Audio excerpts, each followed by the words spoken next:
இறையேசுவில் பிரியமான சகோதர சகோதரிகளே, நமது ஆண்டவர் இயேசு கிறிஸ்துவுடைய திருப்பெயரால் உங்களுக்கும் உங்கள் குடும்பத்தில் இருக்கிற அனைவருக்கும் அன்பும் சமாதானமும் மகிழ்ச்சியும் உண்டாவதாக. அன்புமிக்கவர்களே, ஏப்ரல் மாதம் 26ஆம் தேதி தாயாம் திரு அவை உயிர்ப்பின் காலத்தினுடைய 4வது ஞாயிற்றுக்கிழமையை தான் கொண்டாடி கொண்டிருக்கிறது. இந்த 4வது உயிர்ப்பின் ஞாயிற்றுக்கிழமை தாயாம் திரு அவை இறை அழைத்தலின் ஞாயிற்றுக்கிழமையாக கடந்த 62 ஆண்டுகளாக கொண்டாடி கொண்டிருக்கிறது. ஆகவே இறை அழைத்தலுக்காக ஜெபிக்க வேண்டிய ஒரு கட்டாய கடமையில நம்ம இன்றைக்கு இருக்கிறோம். அடுத்தது இன்றைக்கு நமக்கு கொடுக்கப்பட்டிருக்கிற 3 வாசகங்களுமே ஆயர், நல்லாயர், இயேசு நமது நல்லாயர் என்கிற இந்த ஒரு கருத்தை தான் மையப்படுத்தி நமக்கு இன்றைக்கு இருக்கின்றன. அதனால நல்லாயன் ஞாயிற்றுக்கிழமை என்று கூட இந்த ஞாயிற்றுக்கிழமையை நம்ம அழைக்கலாம். அன்புமிக்கவர்களே, தமிழகத்துல தேர்தல் முடிந்து தேர்தலுடைய அந்த முடிவுக்காக காத்திருக்கக்கூடிய ஒரு தருணமாக நான் பார்க்கிறேன். இந்த தேர்தலில் நம்ம பார்த்தபடியே பல இளைஞர்கள், இளம் பெண்கள் பெருவாரியாக அரசியல் விழிப்புணர்வோடு இன்றைக்கு வாக்களித்திருக்கிறார்கள் என்பது நிதர்சனமான ஒரு உண்மை. அதே நேரத்துல நம்முடைய பிள்ளைகள் யாரை பின்பற்றுகிறார்கள், நம்முடைய பிள்ளைகள் எந்த தலைவரை தங்களுடைய தலைவராக ஏற்றுக்கொள்கிறார்கள், அந்த தலைவர்களை கொள்கைக்காக ஏற்றுக்கொண்டிருக்கிறார்களா அல்லது ஒரு தனி மனித கவர்ச்சிக்காக சில தலைவர்களை ஏற்றுக்கொண்டிருக்கிறார்கள் என்கிற ஒரு பகுப்பாய்வு செய்ய வேண்டியது நம்முடைய கடமை, பெற்றோர்களாகிய நம்முடைய கடமை. ஒரு இளையோர் பணி செய்கிற ஒரு குருவாக, இத்தனை ஆண்டுகள் இளையோர் பணியில் இருக்கிற ஒரு குருவாக உங்களிடத்துல இதை நான் பகிர்ந்து கொள்ள விரும்புகிறேன். நம்முடைய பிள்ளைகளுடைய வளர்ப்புல நமக்கு கவனம் இருக்க வேண்டும். எந்த தலைவர்களை எந்த கோட்பாட்டிற்காக எதனால் அவர்கள் பின்பற்றுகிறார்கள் என்கிற அரசியல் விழிப்புணர்வை நம்ம பிள்ளைகளுக்கு நம்ம கொடுக்க வேண்டும். நம்முடைய பிள்ளைகளை குற்றம் கூறி குறை சொல்லி அவர்கள் சிந்திக்காமல் செய்கிறார்கள் என்று வெறும் குறையை மட்டும் கூறாமல் நம்முடைய பிள்ளைகளுக்கு அறிவார்ந்த அரசியல் விழிப்புணர்ச்சியை நம்ம சொல்லிக் கொடுக்க வேண்டும் என்பதைத்தான் பெற்றோர்களாகிய உங்களுடைய கடமையாக இதை நான் தெரிவித்துக் கொள்கிறேன். இந்த செய்தியை கேட்டுக்கொண்டிருக்கிற குருக்கள், கன்னியர்கள் மற்றும் இளையோர்களை வழிநடத்துகிற பொறுப்பில் இருப்பவர்கள் சிந்திக்க தெரியாத ஒரு இளம் தலைமுறையினராக ஒதுக்கி விடாமல் அவர்களை நன்னெறியில வளர்த்தெடுக்க வேண்டியது நம்முடைய பொறுப்பு என்பதை புரிந்து கொண்டு அரசியல் விழிப்புணர்வை நம்முடைய பிள்ளைகளுக்கு கொடுக்க வேண்டுமாய் உங்களை அன்போடு கேட்டுக்கொள்கிறேன். அன்புமிக்கவர்களே, இந்த கருத்தை நான் சொல்வதற்கான காரணம், இன்றைக்கு நாம் கொண்டாடி கொண்டிருக்கிற இந்த ஞாயிற்றுக்கிழமை நல்ல ஆயன் ஞாயிற்றுக்கிழமை. யார் நல்ல ஆயன்? நல்ல ஆயன் தன்னுடைய ஆடுகளுக்காக என்ன செய்வான்? நல்ல ஆயனுடைய குணநலன்கள் என்ன என்பதை இன்றைக்கு நாம் புரிந்து கொள்ள வேண்டும். நம்முடைய பிள்ளைகளுக்கு அதை கற்பிக்க வேண்டும் என்பதற்காகத்தான் இந்த செய்தியை கூடுதல் செய்தியாக உங்களுக்கு நான் கொடுத்திருக்கிறேன். இன்றைக்கு நமக்கு கொடுக்கப்பட்டிருக்கிற முதல் வாசகமானது திருத்தூதர் பணியிலிருந்து கொடுக்கப்பட்டிருக்கிறது. பெந்தகோஸ்தே பெருவிழாவினுடைய அந்த கடைசி பகுதியினுடைய ஒரு நிறைவாகத்தான் இந்த முதல் வாசகத்தை இன்றைக்கு நம்ம வாசிக்கிறோம். திருத்தூதர் பேதுரு இன்றைக்கு நாம் அனைவரையுமே மீட்பர்களாக, இயேசுவின் சாட்சிகளாக வாழ்வதற்காகத்தான் நமக்கு அழைப்பு விடுக்கிறார். அதாவது சிலுவையில் அறைந்த இந்த இயேசுவை கடவுள் ஆண்டவரும் மெசியாவுமாக நமக்கு ஆக்கி உள்ளார் என்பதை நமக்கு தெளிவுபடுத்தி இந்த மண்ணுலக வாழ்க்கையில மனம் மாற்றத்தின் மூலமாக நாம் திருமுழுக்கை பெற்று வாழும் மெசியாக்களாக, இயேசுவினுடைய சாட்சிகளாக வாழத்தான் நமக்கு அழைப்பு விடுக்கிறார். 2வது வாசகம் திருத்தூதர் பேதுரு எழுதிய 2வது திருமுகத்திலிருந்து நமக்கு கொடுக்கப்பட்டிருக்கிறது. அன்புமிக்கவர்களே, சீடத்துவம் என்பது இயேசுவினுடைய மாட்சி மேல மற்றும் பங்கு பெறுவதல்ல. சீடத்துவம் என்பது அன்றாட வாழ்க்கையில நம்முடைய துன்பங்களை, இயேசு கிறிஸ்து எப்படி துன்பங்களை எதிர்கொண்டு துன்பங்களை ஏற்றுக்கொண்டு துன்பங்கள் வாயிலாக நமக்கு ஒரு நல்ல முன்மாதிரிகையை காட்டி இருக்கிறாரோ, அதே போல இயேசுவனுடைய துன்பங்களில் இருந்து நாம கற்றுக்கொள்ள வேண்டும். இயேசுவனுடைய அடிச்சுவடிகளில நம்ம நடக்க வேண்டும் என்கிற ஒரு அடிப்படையான அழைப்பை தான் இன்றைக்கு நமக்கு கொடுக்கிறது. பல நேரங்களில் ஆசீர்வாதங்களை மகிழ்ச்சியாக பெற்றுக்கொள்கிற நாம், ஆசீர்வாதத்தின் சாட்சிகளாக இருக்கிற நாம், துன்பங்கள் வாயிலாக இயேசுவை பின்பற்ற அழைக்கப்பட்டு இருக்கிறோம் என்பதை மறந்து விடுகிறோம். ஆகவே துன்பங்கள் வாழ்க்கையில இயல்பாக ஏற்படக்கூடியவை. துன்பங்களையும் ஏற்றுக்கொண்டு இந்த வாழ்க்கையில வெற்றி பெறத்தான் நமக்கு திருத்தூதர் பேதுரு 2வது அழைப்பை நமக்கு கொடுத்திருக்கிறார். அன்புமிக்கவர்களே, நற்செய்தி வாசகம் யோவான் நற்செய்தி 10வது அதிகாரத்துல கொடுக்கப்பட்டிருக்கிறது. 9வது அதிகாரத்துல 8வது அதிகாரத்துல தான் பார்வையற்ற ஒருவர் பார்வை பெற்ற ஒரு நிகழ்வை நம்ம பார்க்கிறோம். அதுல கடைசியில இயேசுவை பாவி என்று தான் அங்கிருந்த பரிசேயர்களும் சதுசேயர்களும் அந்த பார்வையற்றவரிடத்துல, பார்வை பெற்றவரிடத்துல கூற முயற்சி செய்கிறார்கள். அன்புமிக்கவர்களே, அந்த இடத்துல அந்த பார்வையற்றவர், பாவியாக இருப்பவர் எப்படி இறைவனுடைய திருவுளத்தை நிறைவேற்ற முடியும் அல்லது இறை காரியங்களில் ஈடுபட முடியும் என்பதை அங்கு தெளிவுபடுத்தி இன்றைக்கு நமக்கு கொடுக்கப்பட்டிருக்கிற நற்செய்தி வாசகத்துல அந்த தலைவர்கள் தவறான தலைவர்கள், மக்களை தவறான வழியில வழி நடத்துபவர்கள்.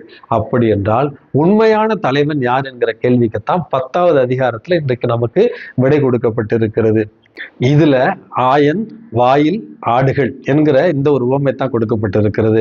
ஆண்மை மிக்கவர்களே, ஆயன் என்கிற இந்த ஒரு சொல்லாடல், ஆயன் என்கிற இந்த உருவகம் என்பது இன்றைக்கு நேற்று கொடுக்கப்படுகிற ஒரு உருவகம் அல்ல.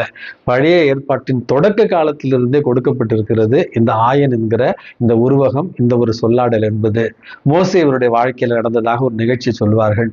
மோசேவனுடைய மந்தையில் இருந்த ஒரு சிறிய ஆடு காணாமல் போய்விட்டதாகவும் அதை அவர் தேடி கடைசியில களைப்புற்று ஒரு நீரோடையில அது நீர் அருந்தி கொண்டிருந்த நேரத்துல அந்த குட்டி ஆட்டின் மீது கோபப்படாமல் அந்த ஆட்டை தன்னுடைய தோளின் மீது சுமந்து கொண்டு, இந்த தண்ணீருக்குத்தான் இங்கு வந்திருந்தாய் என்று தெரிந்திருந்தால் நானே அவனுக்கு அதை கொடுத்திருப்பேனே என்று தோல் மீது அதை சுமந்து கொண்டு மகிழ்ச்சியாக வந்தாராம். அதை பார்த்த கடவுள் தான் சொன்னாராம், உனக்கு சொந்தமில்லாத இந்த ஒரு ஆட்டுக்குட்டியின் மீது இவ்வளவு பாசத்தை வைத்திருக்கிற நீதான் என்னுடைய இஸ்ரேல் மக்களை வழிநடத்த தகுதியானவன் என்று அவர் தேர்ந்து கொண்டதாக வாய்வழி செய்தி ஒன்று சொல்லுவார்கள். ஆகவே அன்புமிக்கவர்களே, ஆயர் என்கிற ஒரு சொல்லாடல், ஆயர் என்கிற உருவகம் தொடக்கத்திலிருந்தே பழக்கப்பட்ட ஒரு உருவகமாகத்தான் நம்ம பார்க்கிறோம். அதனுடைய ஒரு வெளிப்பாடாகத்தான் இன்றைக்கு நாம் வாசிக்க இருக்கிற திருப்பாடல் 23 பதிலுரை பாடல், ஆண்டவரே என் ஆயர் எனக்கு குறை ஏதும் இல்லை என்கிற அந்த திருப்பாடலை நம்ம வாசிக்க இருக்கிறோம். அப்படி என்றால் அந்த திருப்பாடல் வாயிலாக என்னுடைய வாழ்க்கையில துன்பங்கள் வருகிற நேரத்துல, சோதனைகள் வருகிற நேரத்துல, வேதனைகள் வருகிற நேரத்துல எனது ஆயன், எனது ஆண்டவர் எனது அருகில் இருக்கிறார், அவர் என்னோடு இருக்கிற நேரத்துல எனக்கு எந்த குறையும் இருக்காது என்கிற அந்த வசனத்தோடு என்னுடைய ஆண்டவர் என்னுடைய அருகில் இருக்கும் பொழுது நான் எதை கண்டும் அஞ்சிறேன் என்கிற வார்த்தை தான் நமக்கு கொடுக்கப்பட்டிருக்கிறது. என் ஆயன் என்னோடு இருக்கிற நேரத்தில் எனக்கு எந்த துன்பமும் நிகழாது என்று கூறப்படவில்லை. என் ஆயன் என் அருகில் இருக்க நான் எதை கண்டும் அஞ்சினேன் என்கிற வார்த்தை என்பது துன்பங்கள் இயல்பானது, என் ஆண்டவருடைய துணை கொண்டு அனைத்தையும் நான் எதிர்கொள்வேன் என்கிற இந்த ஒரு அழகான செய்தி தான் இன்றைக்கு முதல் செய்தியாக இன்றைக்கு நமக்கு கொடுக்கப்பட்டிருக்கிறது. ஆகவே ஆயன் என்கிற இந்த உருவகம் என்பது இஸ்ரேல் மக்களுடைய ஆழ் மனதில் பதிந்து போன ஒரு உருவகம். ஆனால் காலப்போக்கில் ஆயர்கள் மற்றவர்களுடைய நிலத்துல தங்களுடைய கால்நடைகளை விட்டு வளர்த்து அவற்றை அழிக்கிற ஒரு உருவகமாகவும், அதே நேரத்துல அழுக்கானவர்களாகவும், அதே நேரத்துல திருடுபவர்களாகவும், அதே நேரத்துல ஊருக்கு ஒதுக்குப்புறமாக வாழ்பவர்களாகவும் இயேசுனுடைய பிறப்பு காலம் வரையில இப்படி தவறாக சித்தரிக்கப்பட்ட இந்த ஆயர்களுக்குத்தான் இயேசுனுடைய பிறப்பு, கடவுள் நம்மோடு இம்மானுவேல் என்கிற அந்த பிறப்பு செய்தி அவர்களுக்கு ஒரு புதிய ஒரு அத்தியாயமாக, ஒரு புரட்சியின் அத்தியாயமாக, இறைவன் ஒதுக்கப்பட்டவர்களுக்காகவும் விளிம்பு நிலை மக்களுக்காகவும் வந்திருக்கிறார் என்கிற அழகான செய்தியை இந்த ஒரு நிகழ்ச்சியின் மூலமாக நம்ம புரிந்து கொள்ளலாம். ஆகவே அன்புமிக்கவர்களே, நல்ல ஆயன் என்பவர் விளிம்பு நிலை மக்களுக்காக, ஏழையருக்காக, துன்பத்தில் இருப்பவர்களுக்காக அனுப்பப்பட்ட இம்மானுவேல் என்பதைத்தான் இன்றைய நல்லாயன் ஞாயிற்றுக்கிழமையினுடைய முதல் செய்தியாக இன்றைக்கு நம்ம புரிந்து கொள்ள வேண்டும். இரண்டாவது ஒரு செய்தி என்பது, இன்றைக்கு ஆயன் அப்படிங்கிற ஒரு வார்த்தை நமக்கு இருக்கிற ஆன்மீக தலைவர்களுக்கு நேரடியாக பொருந்துகிற ஒரு வார்த்தையாக இருக்கிறது. ஆயன் என்கிற ஒரு வார்த்தை அரசியல் தலைவர்களோடு நம்ம பொருத்தி பார்க்க முயற்சி செய்தாலும் இன்றைக்கு இந்த நல்லாயன் என்கிற இந்த ஒரு உருவகம் இன்றைக்கு நமக்கு இருக்கிற நல்ல ஆயர்களாக இருக்கிற நம்முடைய ஆன்மீக தலைவர்களுக்கு முதலாக பொருந்தும் என்பதை இரண்டாவது செய்தியாக இன்றைக்கு நம்ம புரிந்து கொள்ள வேண்டும்.